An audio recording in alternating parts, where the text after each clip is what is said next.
ఇటీవల కొద్దిసేపటి క్రితం హైదరాబాద్లో ఒక ఆసక్తికర ఘటన జరిగింది. Tollywood young tiger junior NTR మాజీ ముఖ్యమంత్రి గారి ఇంటికి అకస్మాత్తుగా వెళ్లారు.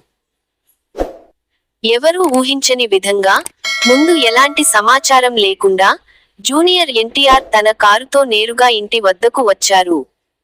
అప్పుడు ఇంటి వద్ద ఉన్న సెక్యూరిటీ కూడా కాసేపు షాక్ అయిపోయారు. అయితే, ఆ సర్ప్రైజ్ వెనుక ఉన్న అసలు కథేంటి?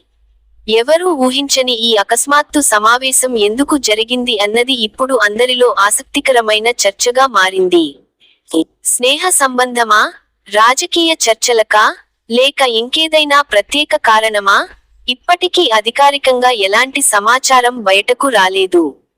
కానీ, ఇద్దరి మధ్య జరిగిన ఈ ప్రైవేట్ మీటింగ్ ఇప్పుడు టాలీవుడ్ మరియు పొలిటికల్ వర్గాల్లో హాట్ టాపిక్ గా మారింది. ఇలాంటి అప్డేట్స్ కోసం మా ఛానల్ని సబ్స్క్రైబ్ చేయండి. జూనియర్ ఎన్టీఆర్ సర్ప్రైజ్లు ఇంకా మిగిలే ఉంటాయి.